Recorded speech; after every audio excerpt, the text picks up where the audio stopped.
Michael Moore, Fray Michael Moore. ¿Cómo estás, Michael? Buenas noches. Hola Víctor, buenas noches. Bueno, a pesar de los traspiés de la tecnología, al menos yo no soy experto, acá estamos ya conectados. Muy Eso bien, es lo más importante, ¿no? un gusto estar con Igualmente, vos, Víctor, y con toda la i- gente para compartir este momento. Michael, es importante que digamos que sos un fraile franciscano teólogo, ¿no? Es así. Sí, soy fraile franciscano, o sea, para quien no sabe, fraile significa hermano. No soy religioso, no sacerdote. A mí me gusta decir como San Francisco de Asís, que no fue sacerdote, fue Efectivamente. hermano, laico podríamos decir, aunque un laico especial. Sí, religioso franciscano hace unos cuantos años, aproximadamente, a ver, 35 que entré a la orden franciscana y me he dedicado básicamente a la teología. Sí, eso Ujú. es mi... Estudiaste, fuiste un autodidacta, pero además tuviste estudios académicos, ¿verdad? Sí, sí, por Ambas. supuesto, sí, sí, sí. Yo como todos los frailes o casi todos los frailes hice lo que es el ciclo básico, los estudios de filosofía y teología. Cuando terminé filosofía hice la licenciatura en filosofía. Y después terminé toda la teología en Buenos Aires con los jesuitas y después de un par de años de actividad pastoral en San Rafael, Mendoza, fui a Roma a hacer la licenciatura en la Pontificia Universidad Gregoriana. Me volví a Argentina, seguí enseñando y después de unos años me volví a Roma a hacer el doctorado en teología fundamental, que es mi especialización. Y hoy lo que nos trae, nos encuentra en esta noche, que por lo menos aquí en la Mesopotamia se está cayendo el cielo y partiendo en dos, no sé cómo están los Andes. No, no, acá con mucho calor, yo ni me enteré, dicen que esta mañana hubo un terremoto, no, al mediodía un terremoto más o menos interesante en la escala de Richter en Salta, pero la verdad que yo en ese momento estaba, me parece que lavando los platos y ni me enteré. Pero por lo demás bastante calor. Y Eh, hoy nos aúna una figura, más allá de los terremotos, una figura que fue de algún modo un terremoto para el siglo XX y ya la parte del XXI, ¿no? Fue un terremoto, don Pedro Casaldáliga. Mirá, si fue un terremoto, yo diría, a ver, para la iglesia en general fue un terremoto de escala Richter un poco leve, no todo lo fuerte que a mí me hubiera gustado. Vos sabés que una de las experiencias justamente que yo he tenido en los últimos años, que yo me he acercado a él y a su obra, y he comenzado a dar algunas charlas, he escrito algunos artículos, el feedback quizás más importante que tuve es primero, por supuesto, el impacto ante la poesía, ante la obra poética de Pedro, pero luego la acción de gracias de mucha gente por darlo a conocer, lo cual me hizo caer en la cuenta de que realmente no es tan conocido como creo yo merece ser conocido. A ver, sin duda que para quien luego lo conoce y se acerca a su vida, sí es un terremoto, es un hombre que interpela profundamente, como todos los grandes santos, como todos los grandes poetas y Ujú. profetas. Pero digo, yo creo que no ha sido en la iglesia, no ha tenido todavía la repercusión, en la iglesia universal, digo, ni siquiera latinoamericana, ni siquiera latinoamericana, toda la importancia que debería tener. Pero bueno, Ujú. sí, sin duda, por lo menos digo, para mí, para vos y para unos cuantos, es una figura señera de este siglo XXI. ¿Cómo, antes de adentrarnos en, en los diferentes aspectos de este místico, poeta, profeta, etcétera, ¿cómo lo definirías vos? Para vos, ¿qué es él? Para mí preguntás personalmente, para Michael Moore, ¿quién es? Personalmente, para Michael Moore. Eh, Hoy por hoy te diría, hoy por hoy, y remontándome a los últimos años, una de las personas que más influyó en mi manera de pensar y espero que algún día también en mi manera de ser. Mira, yo estudiando teología, evidentemente he tenido grandes formadores, grandes teólogos que me han marcado, eh, qué sé yo, en el plano inmediato, digo inmediato porque detrás de esto hay otros grandes hombres, pero en el plano inmediato, teólogos como González Faust, uno de los cuales estudié yo para hacer mi tesis, John Sobrino, Torres Queiruga, tres españoles. Pero a la par, digo, de estos grandes teólogos, me ha marcado mucho, y sobre todo en el último tiempo, don Pedro Casaldáliga como poeta y teólogo, su teopoética, como suele decirse actualmente en algunos ambientes. O sea, para mí es un hombre que me ha marcado, me ha conmocionado, me ha interpelado por todo lo que no soy, precisamente, ¿no? Esas personas que te sacuden porque ponen al desnudo tus pequeñeces, tus fragilidades, tus incoherencias, y a mí me hacen decir, bueno, cuando yo sea grande quiero ser como él. Hoy por hoy Pedro Casaldáliga es eso. Perdón, a nivel teológico. Y después a mí siempre me ha gustado, gracias a mi madre, la literatura y de modo particular la poesía. Entonces, desde el punto de vista estético y literario, para mí es un excelente poeta. Y si a eso le sumamos un gran hombre de fe, bueno, a mí me conmociona. Todavía hoy hay poesías que yo leo y no puedo dejar de emocionarme. Por ejemplo, Por ejemplo, y dos de las que hablan del celibato, porque bueno, yo soy religioso y célibe, y me sacuden, de hecho en mi muro, habrás visto, tengo en el muro de Facebook tengo una imagen, un detalle de la piedad de Miguel Ángel, y ahí una frase de él que para mí es terrible. Eh, la leo. La tenía por guardada para favor. después, pero la leo, te la comento así pasar. Esto, ¿no? Es bellísimo. La escribió para unos seminaristas que iban a ser curas, digamos. El título del soneto es Aviso previo a unos muchachos que aspiran a ser célibes. Y la segunda estrofa dice, sin lumbre en el hogar y el sueño mudo, sin hijos las rodillas y la boca. A veces sentiréis que el hielo os toca, la soledad os besará a menudo. Para mí es impresionante, evidentemente esto, quien es célibe lo interpreta y lo recibe de una manera a quien no lo es, ¿no? Pero para mí estas metáforas, sin lumbre en el hogar y el sueño mudo, sin hijos las rodillas, fíjate lo que es esto, la belleza de tener aupado, sentado a alguien. Yo siempre dije que en mis 35 años de fraile, siempre he añorado más la ausencia de un hijo que de una mujer, el no poder tener hijos. Me encantan los chicos, tengo sobrinos, los amo, tengo sobrinos postizos, políticos, y esta metáfora, sin hijos, la rodilla, es muy fuerte. Perdón, y termino, y esto también, Una de a veces las, sentí, perdón, que el hielo os toca. El quedarte congelado, el quedarte frenado, la soledad, no solo el célibe, pero de un modo especial en la vida del célibe, la soledad, que puede resultar paradójico porque nosotros vivimos en fraternidad, sobre todo los franciscanos. Pero como decía Escoto, la persona es la última soledad del ser. Ante las grandes cuestiones, las grandes preguntas, estamos solos, frente al misterio. y, y en los momentos, estoy repitiendo y guardándome la frase de Escoto, ¿no? La persona es la última soledad del ser. Qué bueno que está eso. Pero digo, además en los momentos fundamentales de la vida, el hombre está solo, más allá de su celibato. En las grandes decisiones, el hombre está solo. En el proceso de fecundidad, el hombre fecunda desde un otro, pero esencialmente la decisión de la fecundidad parte de la soledad, ¿no?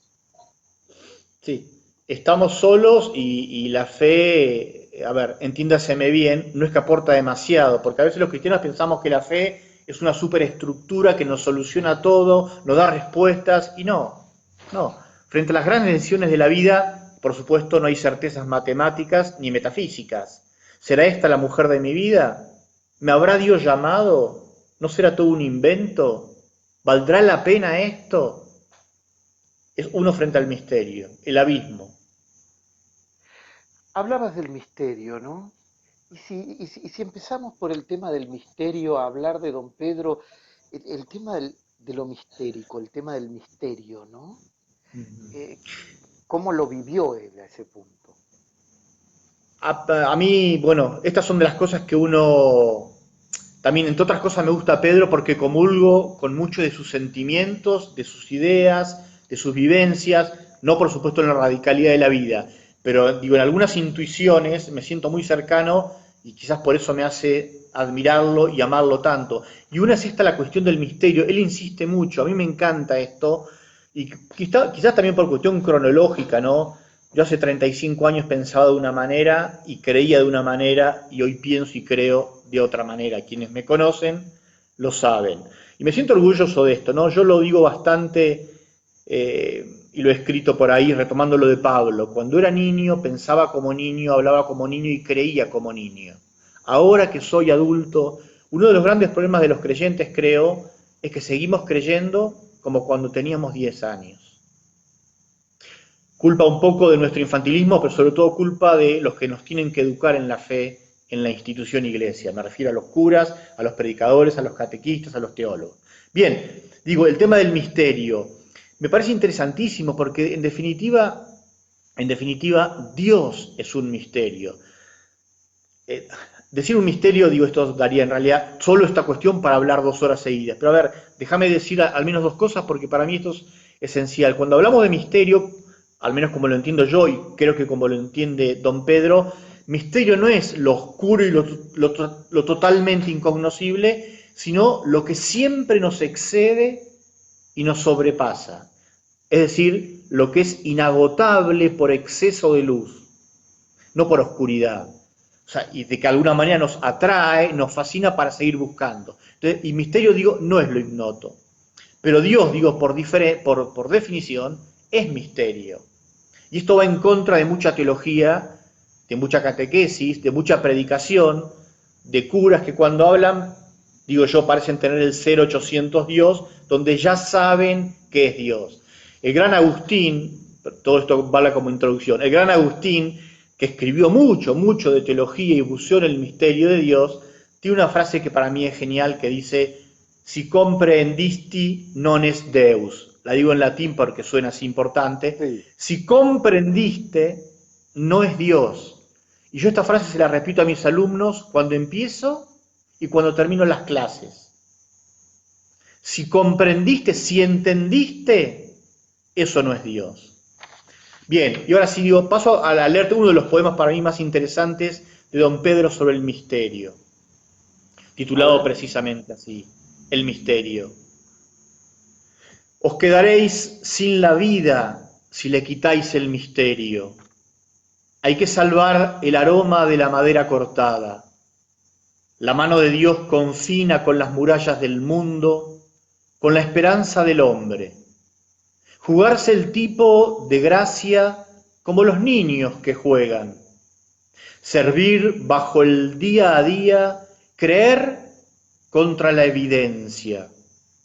Decir siempre una palabra última de lucha para caer luego de rodillas en silencio. No quitarle el misterio a la vida en general y a la vida de fe en particular. Os quedaréis sin la vida si le quitáis el misterio. Y esto es genial porque Pedro, como poeta, como hombre que habla, como hombre del logos y del logos poéticos, siempre dice esto, empezar en el silencio y terminar en el silencio, contemplativo. Y entre el medio el discurso, del que sea.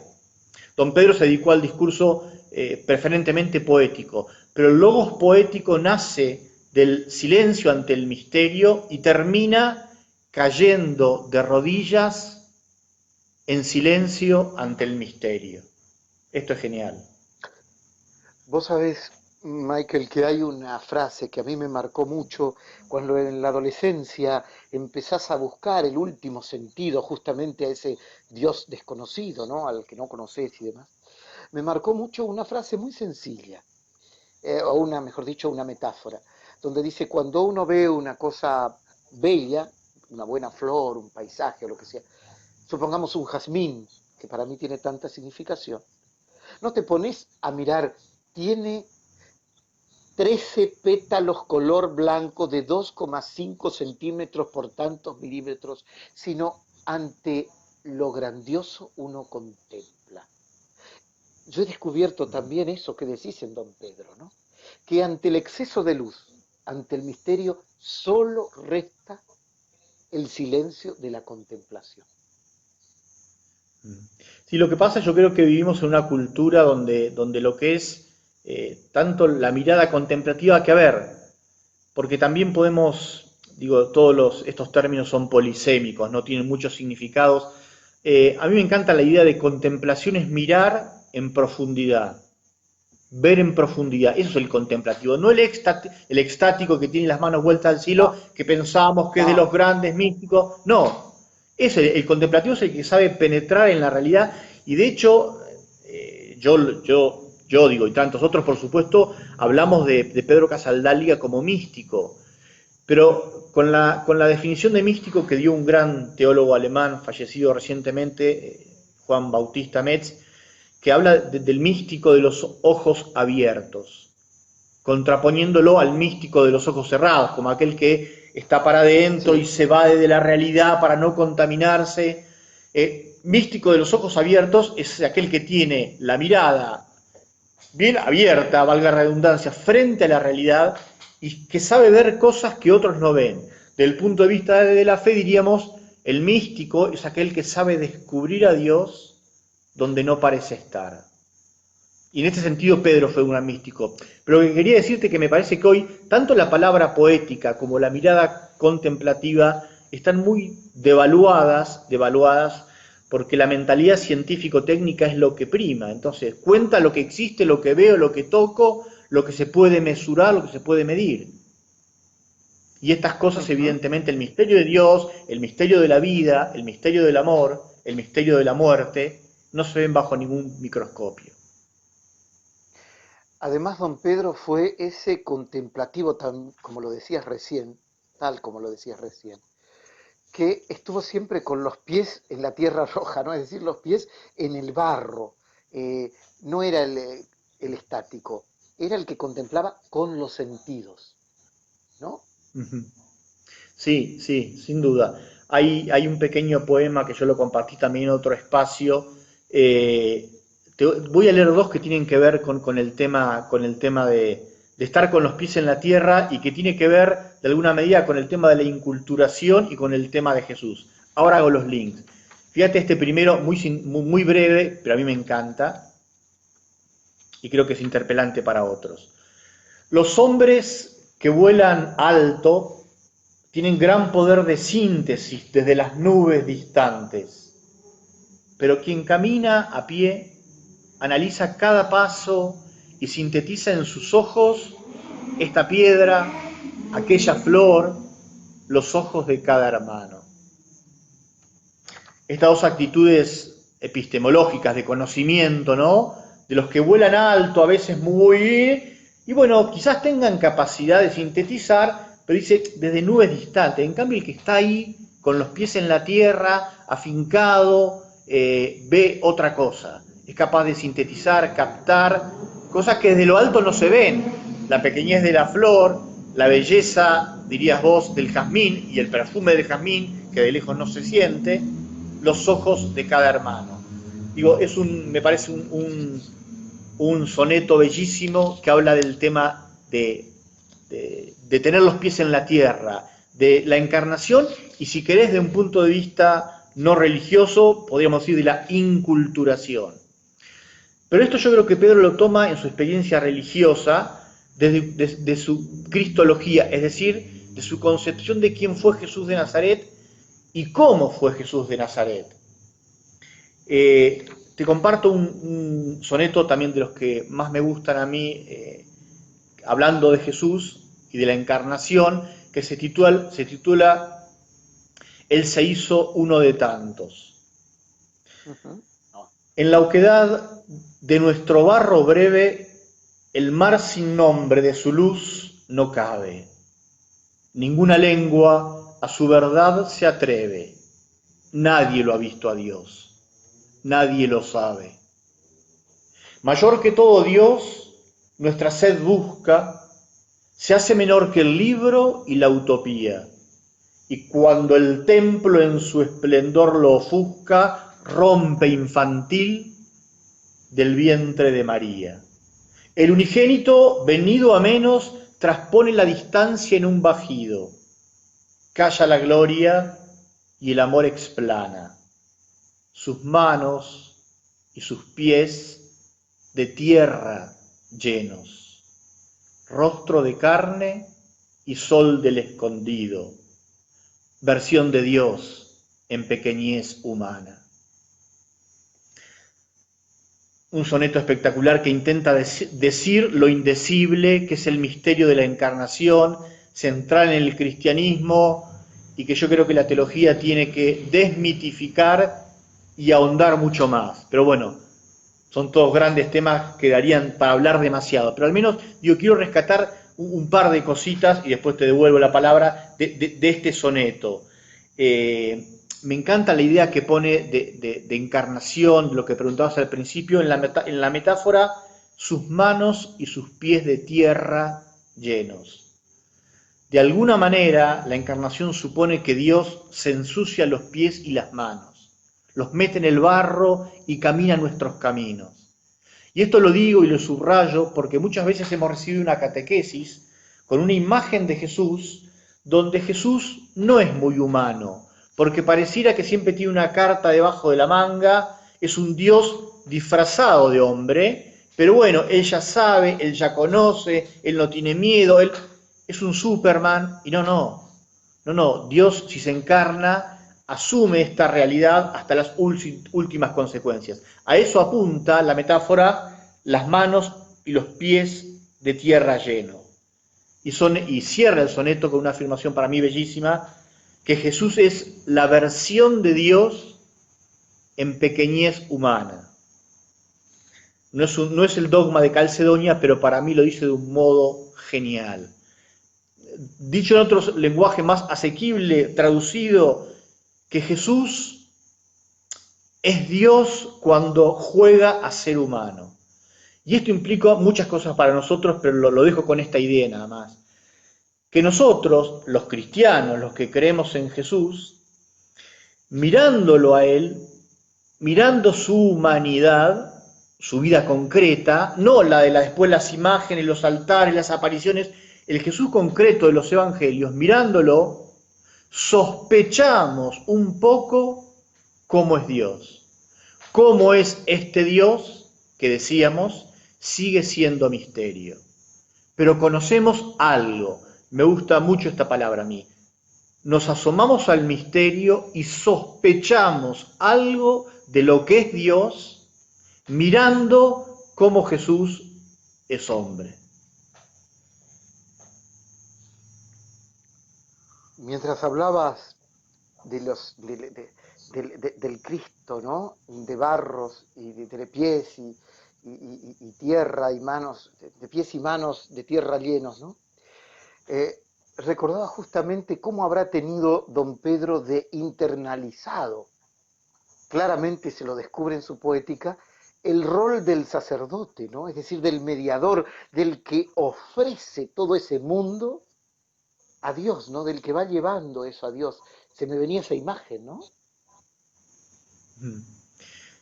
Sí, sin duda, y digo, a ver, y Pedro fue religioso, fue sacerdote, fue obispo, pero a ver, ¿cómo decírtelo? Pedro nunca se la creyó. ¿Por qué digo esto? A veces creo que todavía en la iglesia la palabra sacerdote, mediador, pontífice, el que hace puentes, es una palabra cargada de demasiado poder y autoridad que él nunca se lo creyó. Es Eh, verdad, es verdad. Sí. no sé, en ese sentido me gustaría decir más que Pedro intentó ser transparencia de.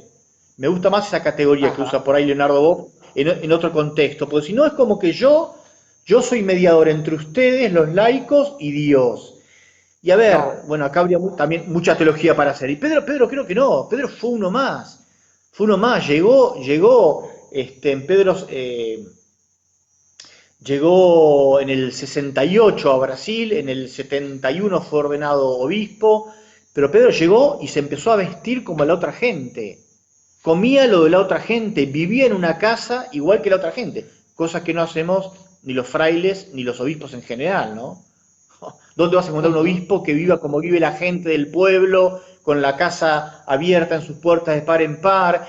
Cuando lo nombraron obispo, que él no quería al principio, la gente le insistió, vos recordarás que los símbolos que tomó eran los símbolos de la sí, gente, el anillo, que son símbolos que hoy siguen usando a la iglesia, que son del Imperio Romano, que creo que para mí personalmente son una pequeña escupida al cielo, es algo sin sentido, o si tiene algún sentido, a mí me causa rechazo, ¿no?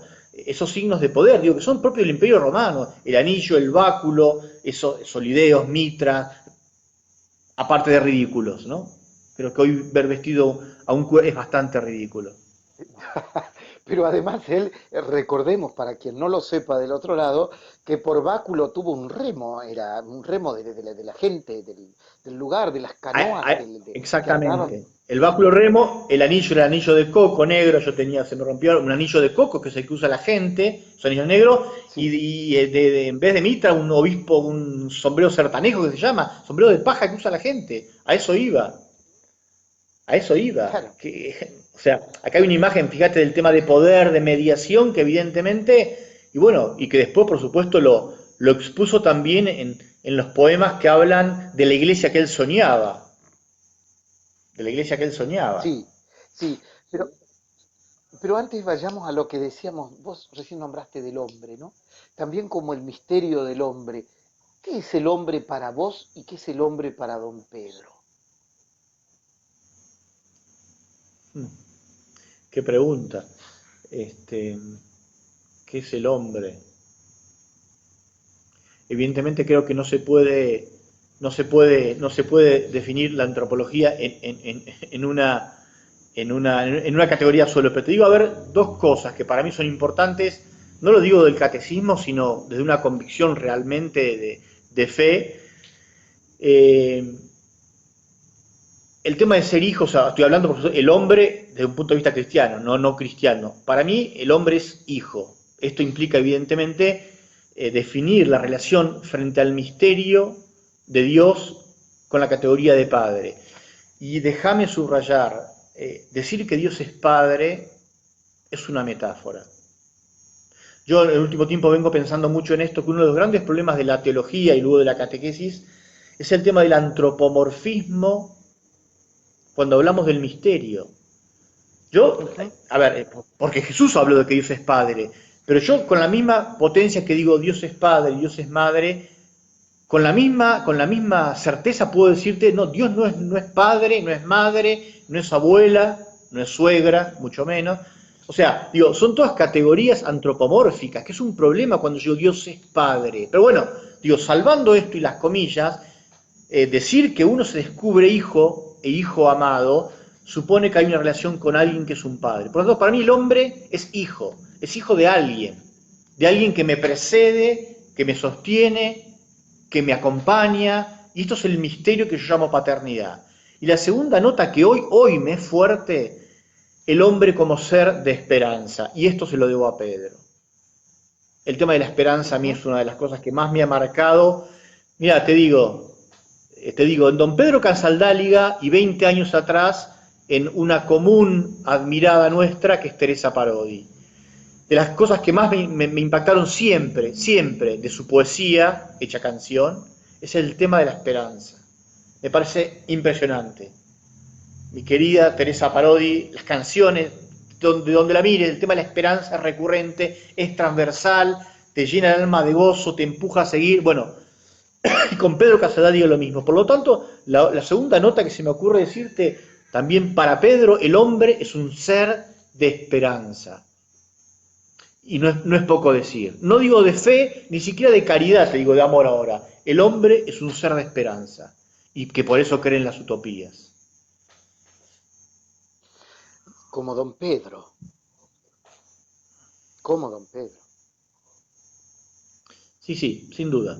Sin duda. Él habla muchísimo, muchísimo del tema de la esperanza, tiene muchísimos poemas y en sus diarios, vos sabés que la mayoría de lo que escribió él, para alguno quizás que no sepa, son poesías, salvo algunas cartas circulares, los diarios de él, y un libro que es un poco sistemático, que se llama Espiritualidad de la Liberación, que lo escribió con otro claretiano, José María Vigil, que es un poco donde sistematiza muchas de sus ideas.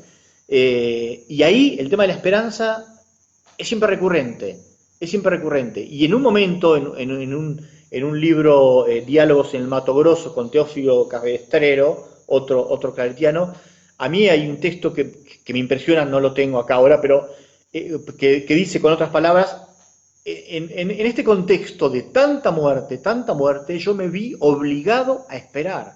No puedo hacer otra cosa que esperar. No me queda otra cosa que esperar. Y eso me parece genial, ¿no? El contexto mismo, la situación de tanta muerte, de tanto dolor, de tanta injusticia institucionalizada, te empuja y te sostiene a la esperanza. Y digo, tiene Y algo, poemas bellísimos de esto, sí.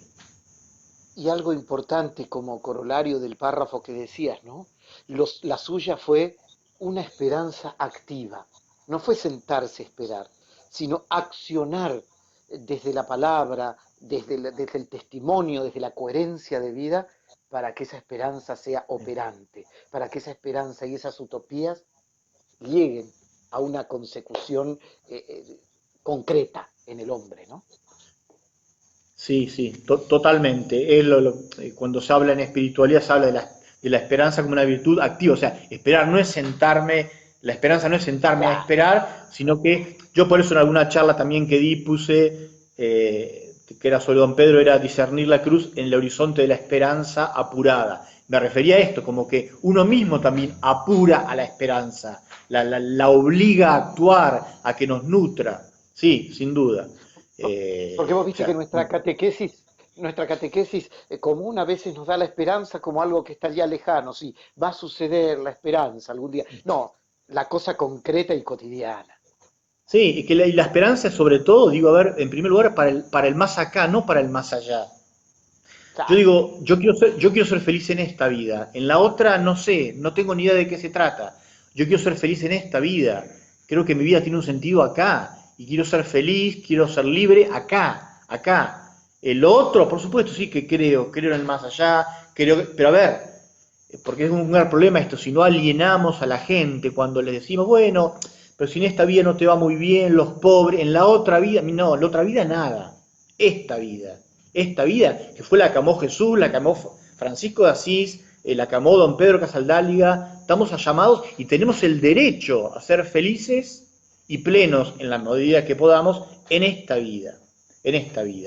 Digo, pero lo de Pedro fue evidentemente una esperanza absolutamente activa, como decías vos, y a la vez a contramano. Esto me encanta también, ¿no? O sea, porque no es una esperanza fácil, ¿no? Él habla mucho de la esperanza a contramano. Que hay un soneto, no sé si lo encuentro ahora, yo tengo algunos papeles acá, que es A también de ver, los que a mí personal, acá lo encontré. Eh, Fíjate qué belleza que es esto, porque habla de una esperanza concreta, real, enraizada, en medio de tantas desesperanzas.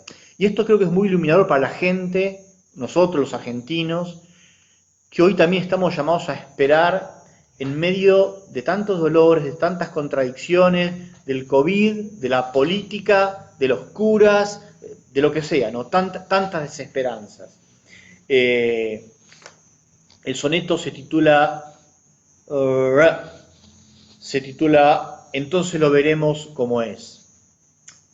ujú, Porque lo espero a él y porque espero que al encontrarlo todos nos veamos restablecidos por el sol primero y el corazón seguro de que amamos, porque no acepto esa mirada fría y creo en el rescoldo que ella esconde, porque tu soledad también es mía y todo yo soy una herida donde alguna sangre mana y donde espera un muerto yo reclamo primavera, muerto con él ya antes de mi muerte, porque aprendí a esperar a contramano de tanta decepción, te juro hermano que espero tanto verlo como verte.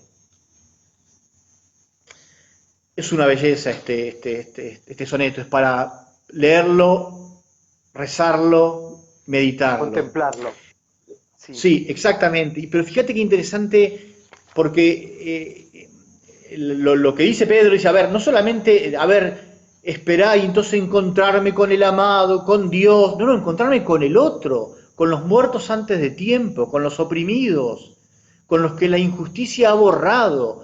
Dice Pedro, espero tanto verlo, con mayúscula la L, espero tanto verlo como a verte. ¿Y por qué? Dice, pero porque morí con vos antes.